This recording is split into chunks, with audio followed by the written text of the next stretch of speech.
Ladies and gentlemen, welcome to the Ryan the Ride Mechanic channel. How the heck are you doing today? Alright, today's video, it's going to be a special one. I don't normally do stuff like this, but I kind of had this idea and I was like, yeah, let's do that one. Alright, today's video is going to be top 15 mistakes that guests do at amusement parks. Let's get right into this. Now get ready. Here we go. We're going to start our countdown off at number 15, which is littering in the park. Now, we're no strangers to that parks generate a lot of trash. In fact, parks go to a lot of effort to make sure there's a trash can on every corner, every entranceway to a building, every exit way of a building at multiple points and times inside of a queue line. So it's kind of confusing why people still continue to throw trash on the ground and behind the scenes and everywhere else. Please, people, when you go to amusement parks, take your trash to the nearest trash can. If you don't know where a trash can is, ask somebody. They're more than likely willing to help you. They'll walk you to the nearest trash can. Everyone's been guilty of this. Even myself, I walked around and said, I could not find a trash can, and I know there's a trash can around here. I walked to the nearest, it was at Disneyland, I walked to the nearest cast member I found and said, kind of baffled, where is there a trash can here? And the cast member lifted their arm up and said, right here, standing next to the trash can. They're out there. Please do not throw trash on the ground. The parks don't like it. Other people don't like to see it. Don't be the bad actor. Number 14, leaving their kids unattended. Boy, people are like, check your brain at the gate sometimes when they walk in, but a lot of times parents pay a lot of money. They bring their kids into the park, and even though their kids are just somewhat available to be on their own, parents will say, oh yeah, you guys just go off and do stuff, and we'll meet you back here. And then you have these kids just running amok all over the park, doing dangerous things, getting in trouble, who else knows what. It's like, don't leave your kids unattended. You need to be supervising your kids at all points in time throughout your trip. Now, if your kids are old enough and they can be on their own and they're normally on your own, you know when that point is. But if you're going into an amusement park with like 7 and 8-year-old kids, you should be with those kids the entire time. Don't leave them unattended, because you never know what's going to happen, especially these days when someone could walk out with those kids too. Protect your children. Number 13, getting in random lines. All right, so has anyone done this before? You're walking up to a ride and you go out there and you say, oh, look, there's the ride a couple 100 feet in front of me, and here's this long line, and you just randomly get in this line because you think that that line is the one that's for your ride. And then you wait there about 10 minutes just to find out that that line is maybe for the popcorn stand that's in front of the ride, and you've been in the wrong line this entire time. Guests do it a lot. They get in random lines. People in general love to get into lines. Like, we can't stop it. People love to make lines for no apparent reason, especially inside of amusement parks. So it is one of those things, I've said this before, if you're going to get in a line, make sure you know what line you're getting into. If you see this big line coming up and you're trying to get to this ride that you think it might be quickly, jot over to the side and go try to see down at an angle to see where that line is going. If you have another person, even better, go ahead and get in the line and then tell the other person to go ahead and see if it's the line that actually goes into the attraction you're waiting for. The other person might get to the front and look back at you really confused and say, come on up front. That means that you're in the wrong line. People do it all the time. Don't be the person waiting in the long line that is not for the right ride. Number 12, complaining about the price at a theme park. All right, we've all been there. We go to the amusement park, theme park, whatever you want to call it, and you get there and you're looking at the price of stuff. I am a penny pincher myself. I'm very cheap when it comes to stuff. It's one of my things. So I look at the price of things and I think in my head, I'm like, oh my gosh, that's expensive. Well, that's part of the thing about being at the amusement park. You are a captive audience. So being a captive audience, you're either going to pay all the outrageous prices that they put up, or you are going to leave the park and go somewhere cheaper to do this. So it happens all the time. You go to an amusement park, maybe it's one you frequent all the time, and you know that you're not going to wait in line and pay $45 for 2 slices of cold pizza and 2 warm sodas. You know you're not going to do that. So you take the time and you say, you know what, we're going to spend 30 minutes getting out of the park. We're going to drive across the street and we're going to eat for 45 minutes, and then we're going to come back and spend another 15 minutes getting into the park. Total time, an hour and a half away from the park. What you've traded off was your cost versus time. You said my time is worth way less than my money is. So you'd rather spend your time away from the park to save your money. A lot of people that are visiting parks for the first time are the other way around, myself included. I would much rather spend my time inside the park, therefore I pay the extra money to get that extra time inside the park, where my meal might only take 30 minutes out of my day. Now I come out an hour ahead of the other person. It's typically the people that do this are there frequenting these parks a lot, and they know when to cut their losses, and they say, we're just going to go to the fast food place down the street, or there's a great restaurant up there, we're going to go visit that one. But the one thing you don't want to do is complain about the prices. You don't get up to the register when they say it's going to be $45 for 2 slices of pizza and 2 sodas. You don't say, what? That's ridiculous. I'm not going to pay that. You're stuck. You're there. Either you are or you're not. Don't be the person complaining about it, because it will actually drag everyone else in your party down. Grit your teeth, grin, bear it, move along. Like if it's not something that you want to do, plan ahead. Make sure you've got something in the works, whether it's leaving or a sack lunch or something like that. Plan ahead, but do not be the person that complains about the prices inside the park. Number 11, overuse of foul language. We've all been inside of a park wandering around, and you hear a group of kids, typically it's a group of teenagers, that are out there, and they're just cussing up a storm. They're using every bad word imaginable. Now, I am not a person that's avoiding bad words. I use them all the time myself, sometimes like commas in a sentence. But I know that the more that those words come out, the more younger kids hear that. The more younger kids hear that, the more they want to repeat that. And it's really not good for the parents. A lot of parks, Six Flags is a big one. Six Flags has what's called a guest code of conduct. That code of conduct says that you're not going to do some of these things. You're not going to use profane language and things like that. They will kick you out of the park for it.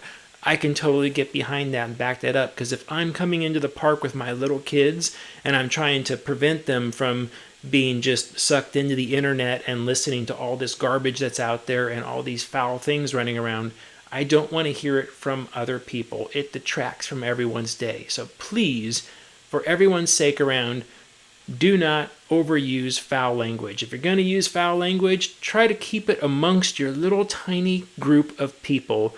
Do not broadcast it across the queue line into the next ride. That's when people get in trouble. Nobody wants that. So please, watch your mouth. Number 10, bad hygiene. Wash your ass, right? How simple is that? Wash your ass. Like, come on. I've been in queue lines before, and there's a lot of offenders to this. I understand if you're in Florida and it's the end of a hot, miserable, muggy day, and you're just trying to wait in line for the ride. It's like, granted, you're not going to smell the best. Okay, I understand that. We all understand that. Deodorant wears off. People took a shower like 20 hours ago, We completely understand this stuff. But if you're heading to an amusement park and you haven't showered in a couple days, please shower. If you haven't brushed your teeth in a couple days, please brush your teeth.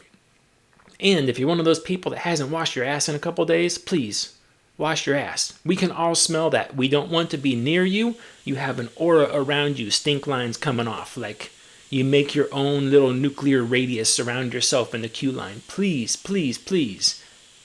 Wash your ass, take a shower, do all that stuff. Nobody wants to smell you. Number 9, Leaning or shaking the air gates. Bet you thought this would be higher up on the list, huh? Nope, it's only number 9 because you shouldn't be leaning or shaking the air gates, realistically. All right, what are the air gates? The air gates are the mechanical mechanism that separates you from the ride vehicle. As you're standing in line, you step up to that gate that opens up as you get on the vehicle. That is the air gate. So what people do all the time is they lean on them. They push on them. Well, you get enough people pushing on them, you will push the gate far enough away from its proximity sensor to cause a fault and shut the ride down. Those are safety systems. It is monitored. There's a life safety system. If you open up the air gate and walk into the ride vehicle path, you can get killed. So those gates are monitored. But a lot of people don't understand that, and you will see people sitting there just shaking and twisting and pushing on them as hard as they can.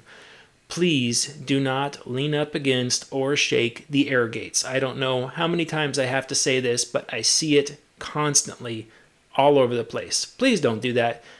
I commend the parks that put a yellow line down on the ground in front of the air gates and says, do not step over that yellow line. That is their first defense, trying to keep people away from those gates. So please, stay off the air gates. Number 8. Guests acting like they are the only ones who paid for the ticket and ruining others' experiences. All right, this is one that goes down to people's mentality. So when people come through that front gate, yes, it costs them a lot to get in there. A lot of times you went and bought the day passes to come in. So you might have spent, for a family of 4, you could have spent $200, $300 to get into an amusement park for the day, plus parking, your time, your travel, everything else to get into that park. But when you get in there, you are not the only person that did that. In fact, if you look very carefully around the amusement park, you can find these other, what are they called? Anybody else in the amusement park also had to pay to get into that park. They had to pay the same amount of money. Like, everyone has a ticket, everyone is in there, everyone did the same thing. Just because you came in and spent your money to get through that front gate does not give you the entitlement to ruin everybody else's day because you paid for your ticket.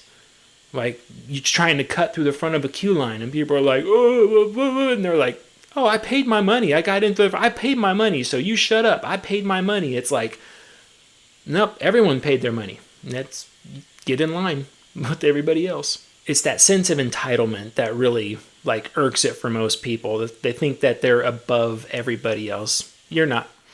You're not above everybody else.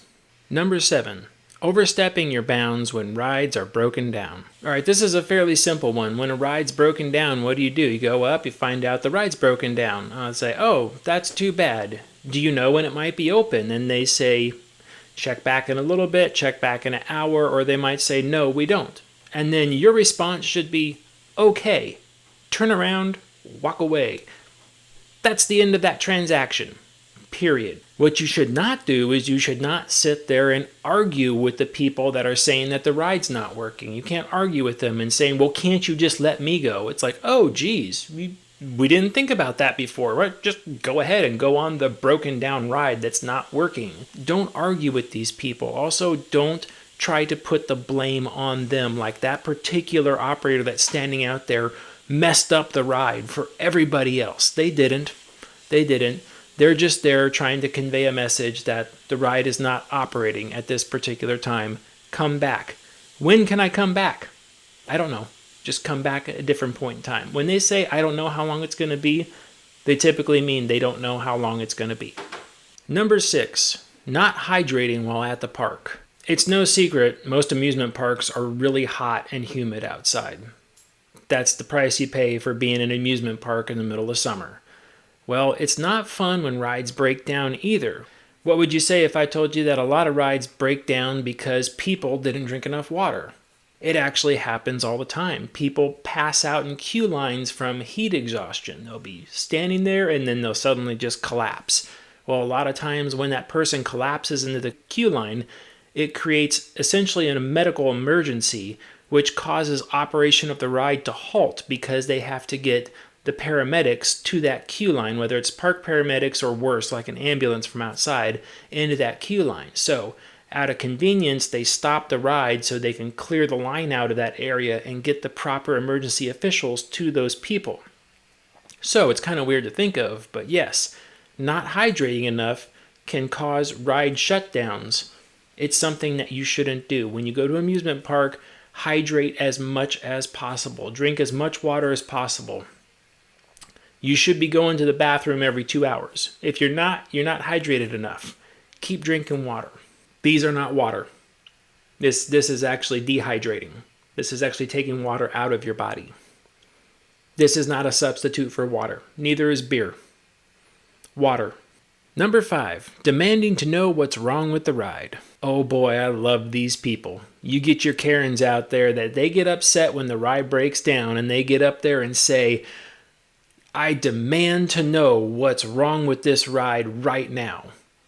Well, A, it's none of your business. That's the park's business, not your business. And B, I love calling people out on this one because when you tell people what's wrong with the ride, and I've done it on several occasions, it's fun to watch them. You tell people what's wrong with the ride, you get this very confused look on their face. They're like a deer in the headlights because they demanded to know. I told them. The thing is that to 99.999% of people out there, you could tell them exactly what's wrong with the ride. They still don't know what that means. They won't be able to interpret the answer. This is one of the reasons why parks always give you the spiel about we're having technical difficulties, because that's all you need to know. We're going to have a pause in the operation, because that's all you need to know. You don't need to know any more than that. You don't need to know that there is a fault 215 on the ride.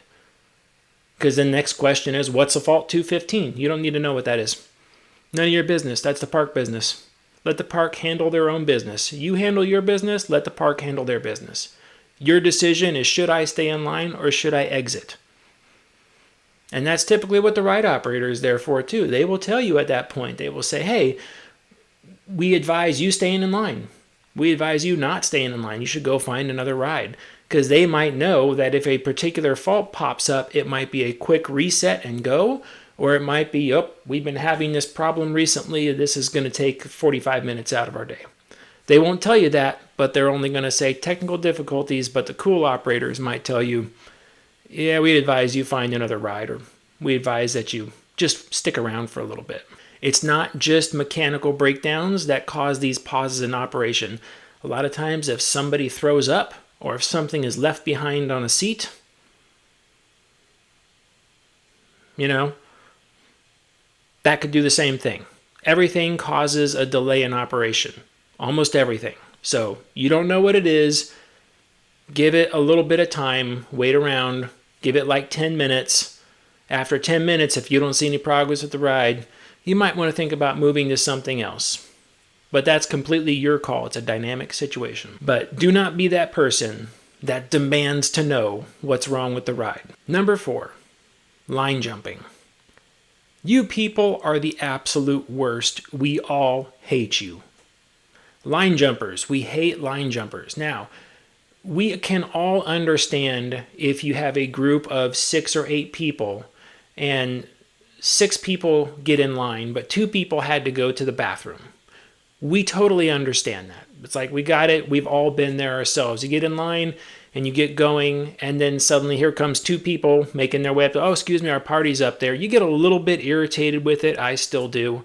But it's okay. And what I watch for when these people go by, just because it's spite or something going on, what I watch for is I watch for these people to go up a little bit in the queue line up there and find their party and stop.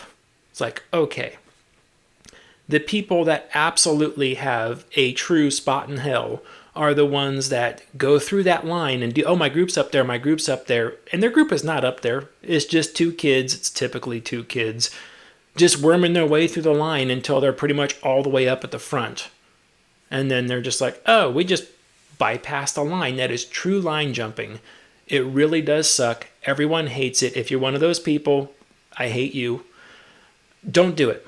Don't do it. If you're catching up with a party, that's one thing.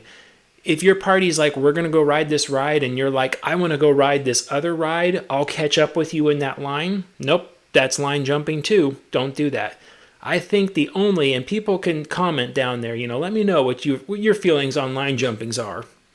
I have a feeling it's going to be a lot of colorful, unique explanations. But if you do not enter the line with your party, I feel like you're going to the bathroom, or your party's like, we're going up there. It's like, I have to get a water because I need to hydrate more. And there's like a 5-minute line for the water stand. It's like, okay, those people in my book are not line jumping. They're simply just catching up with their friends. It's not great. I still don't like it. It's not great, but I understand. It's like, okay, Disney, I go to Disney parks a lot. This happens all the time. Families get separated. They catch up with the other side of the family. I see it. It's not a big deal. It's no big deal. Where it really sucks is the people that are like, I want to ride that ride. You guys go ride that ride. And then as the other party is 35 minutes into the queue line, here comes the other two people that just got off of another ride to match up with that party. It's like, nope, line jumping. And I commend the parks for kicking people out. They take people and they throw them out of the park when they find that. They call security over. It is a big deal, and it causes violence in the queues. I have seen full-out fights erupt in queue lines for people line jumping. Not good at all. Do not line jump. Number 3, getting on the ride with loose objects. I think all of us have done this at some point in time, and the term loose object kind of boils down to, it's a definition gray area, because some rides I get on, I wear prescription glasses a lot. My sunglasses are prescription. So I get on all the time with my sunglasses, and I judge whether that ride is going to be fine or if I'm going to need to take them off. Sometimes I take those glasses off. If I'm getting on an S&S free spin, my glasses are coming off for sure. Like, sometimes I even take my shoes off. Like, I don't play around on those things because those things fling stuff off of you. But if you're getting on the ride with a pair of glasses, then the operator comes by and they say, oh, most of the time the operators will just ask, do you want to keep your glasses on? And I will tell them, say, yes, I do. They won't come off. It's fine. And they kind of go, okay. But if you're getting on the ride and you're holding a soda in your hands, it's like, yeah, that can't ride with you. You've got to put that over there.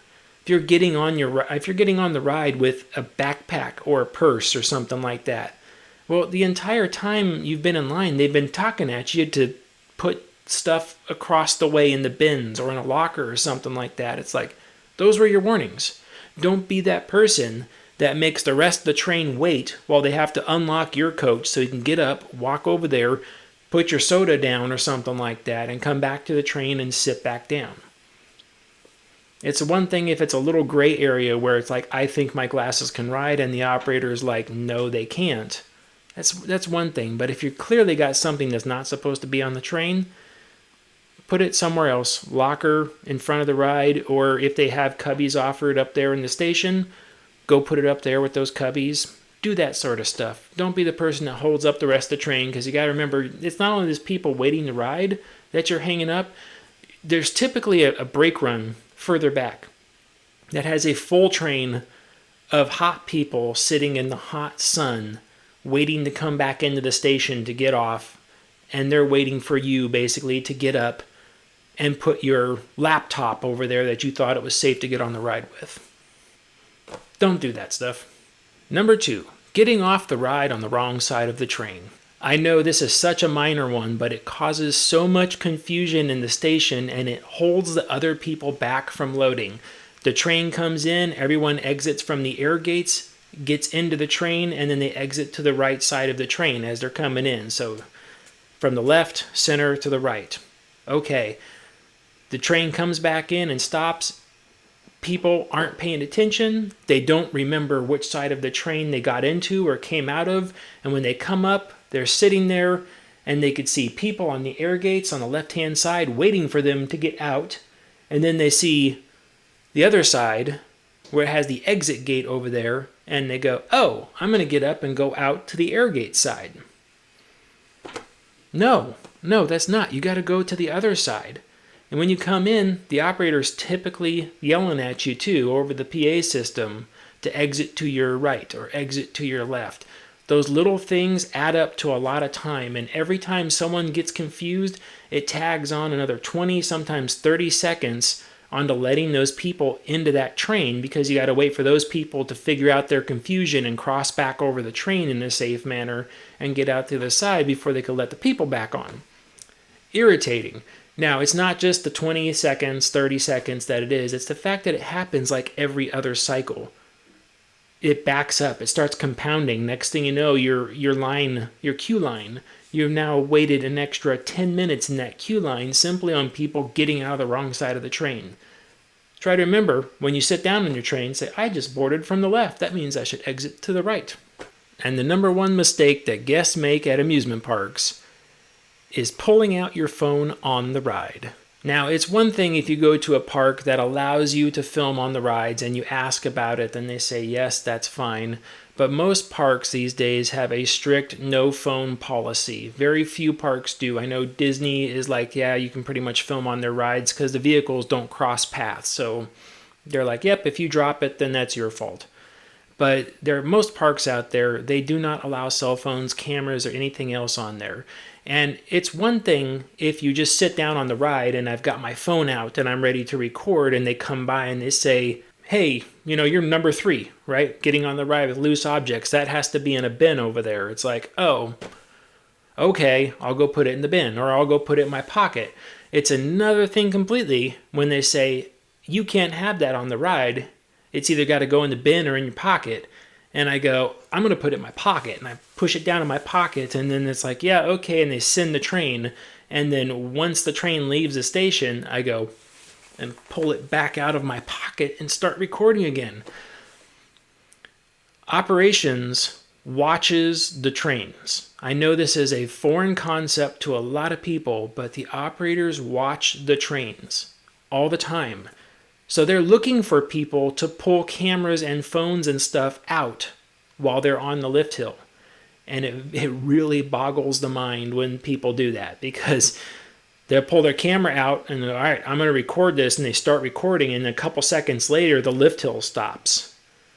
And now the people are kind of excited. They're like, wow, I've got a breakdown on there. Wow, that's pretty cool. And then next thing you know, there's a ride operator coming up the stairs looking for your phone. And they come up to your seat and they say, I need your phone. And you're like, and by that time they're like, I don't have my phone. And it's like, we watched you pull your phone out. I need your phone. And then you have to give them the phone. Now, some parks simply will recover the phone and send the ride back on their merry way. A lot of the time, though, once they do this, security will also be waiting for you back in the station. And you might be escorted out of the park for this. It's a ride stop. It's a big deal to go up the lift hills. It's not a normal thing that they just really quickly do. And, we just run right up there and grab that and come back down and restart the ride. There's a lot of procedures. A lot of times it involves a lockout. It could involve a full evacuation depending on where you are. So it's one of those things. When you're on a ride, if the ride does not allow filming or anything else like that, do not take stuff out of your pockets and try to do it anyway. I know, what is that? I think it's Fantasyland out there. I believe they don't allow filming on their rides at all. So pretty much you won't see any POVs from their rides, because if I'm told, I don't know this one, but I'm told that if you do a POV on their ride, you pull the camera out and they don't know it and you post it on like YouTube or something, they basically strike your channel and take the video down. It's like, yeah, you're not supposed to have stuff. It could come off. It could hurt somebody. That's the reason why you can't take stuff on the rides, is because it could come off and hurt somebody. All right, I hope you enjoyed the video. Like, comment, share, do all that stuff. It does help me out. Subscribe if you like the video and you want to see more. Should I be doing more of these videos? I felt this was a fun one. I know it wasn't extremely long like a lot of my videos are, but some people like the long ones, some people like the short ones, and this just felt like a genuinely fun idea to do for me today, so I said, let's go for it. All right, I think that's it for this video. As always, stay off the air gates. Bye.